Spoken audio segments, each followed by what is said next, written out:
अब यह है फीमेल का रिप्रोडक्टिव सिस्टम।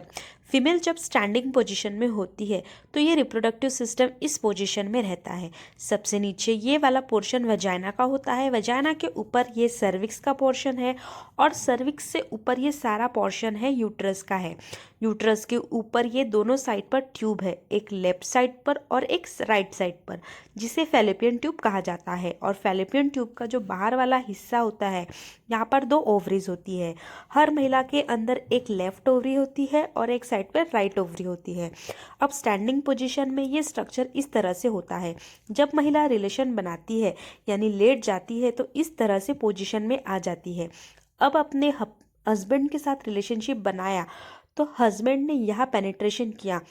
रिलेशनशिप के बाद आपका हस्बैंड इजैकुलेट होता है यहाँ पर वजाइना के अंदर, और हस्बैंड का जो सीमेन होता है, जो स्पर्म है, वो डिस्चार्ज होता है यहाँ पर, डिपॉजिट हो जाता है वजाइना के अंदर। अब आप में से बहुत सारे कपल्स का ये सवाल होता है कि हस्बैंड का ये जो लिक्विड है यहाँ पर गिरा है रिलेशनशिप बनाने के बाद, इसमें से 80% लिक्विड तो बाहर निकल जाता है, तो क्या इससे हमें आसानी से प्रेगनेंसी हो जाएगी? स्पर्म तो सारे बाहर निकल जाते हैं, तो 80% लिक्विड बाहर निकल आता है, तो ये नॉर्मल है। ऐसा इसमें कुछ भी परेशानी की, कोई भी आपको टेंशन लेने की बात नहीं है, क्योंकि मेल के सीमेन के अंदर सिर्फ स्पर्म होते हैं, बाकी जो होता है वो सिक्रेशन होती है, जैसे कि प्रोस्टेट की सिक्रेशन, जो जितना ज़्यादा उसमें फालतू लिक्विड होता है उसने बाहर ही आना होता है। और जो एक्टिव मोटाइल स्पर्म होते हैं वो आगे की तरफ ट्रैवल करते हैं, और पुरुष के एक बार के डिस्चार्ज में मिलियंस ऑफ स्पर्म्स होते हैं।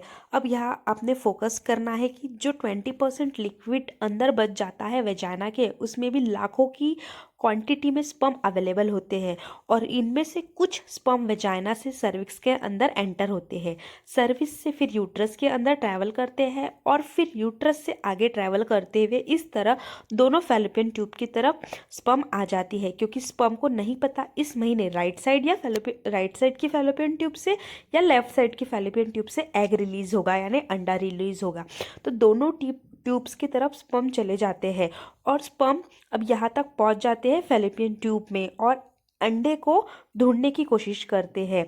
इन द मीनवाइल आपकी ओवरी में से अंडा रिलीज होता है।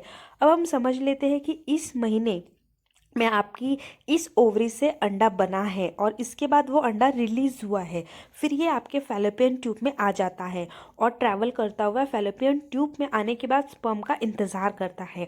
फिर स्पर्म जैसे ही अंडे को अप्रोच करता है, अंडे के साथ मिलकर एक छोटा सा एम्ब्रियो बन जाता है, यानी आपका छोटा सा प्यारा सा बच्चा बन जाता है। ये एम्ब्रियो जब अब बना हुआ एम्ब्रियो जो होता है, फिर वो वापस से फैलोपियन ट्यूब से ट्रैवल करते हुए यूट्रस की तरफ आता है, और यूट्रस के अंदर आपके यूट्रस की दीवार पर चिपक जाता है, यानी इम्प्लांट हो जाता है। इस प्रक्रिया को इम्प्लांटेशन कहते हैं। अब ये जो एम्ब्रियो है वो राइट साइड पर या फिर लेफ्ट साइड पर या फिर फंडस में भी हो सकता है, वो कहीं भी चिपक सकता है। अब यहाँ पर जो टिप्स थी कि 80% लिक्विड बाहर निकल जाता है, तो इसमें कुछ परेशानी की बात नहीं है, पर महिला ने पैरों के नीचे पिलो रख ली, और हस्बैंड ने डिस्चार्ज होने के बाद फ़ौरन से महिला से अलग ना हो, ताकि वेजाइना का रास्ता कुछ देर तक रुका रहे, और फ़ौरन से आपको जो लिक्विड है वो बाहर की तरफ ट्रैवल नहीं करेगा। और दूसरा इम्पॉर्टेंट सवाल कि जो दूसरा इम्पॉर्टेंट स्टेप है कि रिलेशनशिप बनाने के बाद फीमेल को यानी महिला को कितनी देर तक इसी पोजीशन में लेटे रहना चाहिए? क्या ये ज़रूरी है कि नहीं? फ़ौरन से उठकर वॉशरूम जा सकती है, खड़ी हो सकती है या नहीं? तो नॉर्मली जो कपल्स होते हैं जिनका सब कुछ ठीक होता है, उनमें इस चीज़ की कोई पाबंदी नहीं होती, लेकिन जब आप काफ़ी टाइम से प्रेगनेंसी के लिए ट्राई कर रहे हैं, कंसीव नहीं हो रहा, तो इस टाइम पे आपको ये चीज़ फॉलो करने में कोई नुकसान नहीं है। अब यहाँ जो हस्बैंड के स्पर्म है यहाँ पर गिरे हैं, इनको पहुँचना होता है फैलोपियन ट्यूब तक, यहाँ से ये ट्रैवल करना होता है, यूट्रस के अंदर जाना होता है। इनका मेन टारगेट ये है कि अंडा मौजूद होता है वहाँ उसको अंडे से मिलना होता है, पहुँचना होता है। अब ये फासला तय करने को स्पर्म को 20 से 30 मिनट का टाइम लग जाता है। इनमें जो एक्टिव मोटाइल स्पर्म होते हैं वो इससे भी बहुत ज़्यादा कम टाइम में फैलोपियन ट्यूब में पहुंच जाते हैं। ये जो चीज़ होती है वो नॉर्मल कपल्स के लिए ज़रूरी नहीं है। अगर आप खड़ी भी हो जाती है, फ़ौरन वॉशरूम में चले जाती है, आप क्लीनिंग भी कर लेती है, इसके बावजूद भी ये जो स्पर्म होते हैं वो अंडे तक पहुंच जाते हैं, इजीली आसानी से पहुंच जाते हैं फैलोपियन ट्यूब में। लेकिन फिर भी आपको आपके लिए टिप है कि प्रेगनेंसी के लिए ट्राई कर रहे हैं तो प्रेगनेंसी कंसीव नहीं हो रही है तो आपने 15 से 20 मिनट तक इसी पोजीशन में लेटे रहे। रिलेशनशिप के बाद इसके बाद आप वॉशरूम जा सकती है, खड़े भी हो सकती है, लेकिन आपको 15 से 20 मिनट इसी पोजीशन में रहना है। आप leg up the wall position भी अपना सकती है, अपने दोनों टांगों को ऊपर की तरफ या फिर किसी चेयर की सहायता से ऊपर कर सकती है, ताकि स्पर्म जो है उसके जो सारे लिक्विड है वो अच्छी तरह से ट्रैवल करने में आपको हेल्प करे। अब आ जाते हैं तीसरे सवाल की तरफ और टिप नंबर 3।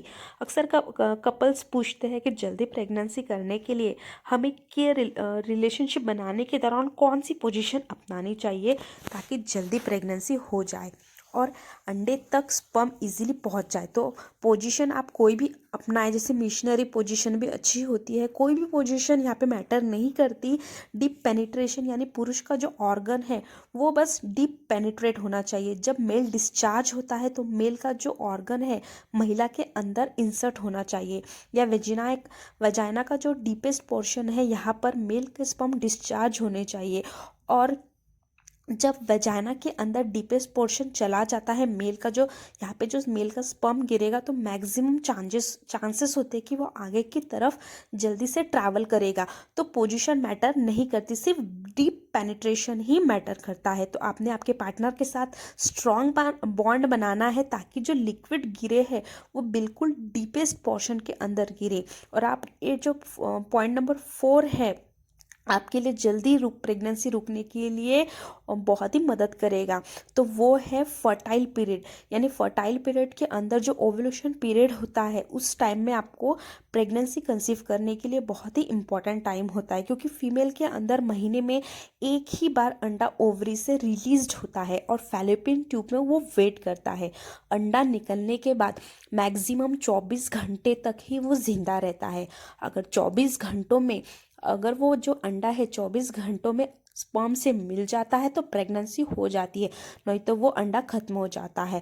फिर आपके अगले महीने का फिर से आपको वेट करना होता है। तो इसलिए ओवुलेशन पीरियड के दौरान अल्टरनेटिव डेज पर रिलेशनशिप बनाएं अपने पार्टनर के साथ। और ये चीज़ प्रेगनेंसी कंसीव करने के लिए बहुत ही इंपॉर्टेंट है। अपना ओवुलेशन डे और अपना ओवुलेशन पीरियड कैसे निकालते हैं, चैनल पर वीडियो अवेलेबल है। जनरली अगर आपकी पीरियड साइकिल 28 डेज़ की है तो आपका ओव्यूलेशन 14 डेज़ पर हो जाता है, लेकिन हर महिला की पीरियड साइकिल अलग होती है। अगर आप अपना ओव्यूलेशन डे जानना चाहते हो तो कमेंट करके पूछ सकते हो। वीडियो अच्छा लगा तो सब्सक्राइब करें और लाइक करें, लाइक करना भूल जाते हैं। मिलते हैं नेक्स्ट इन्फॉर्मेटिव वीडियो में, तब तक अपना ध्यान रखिए।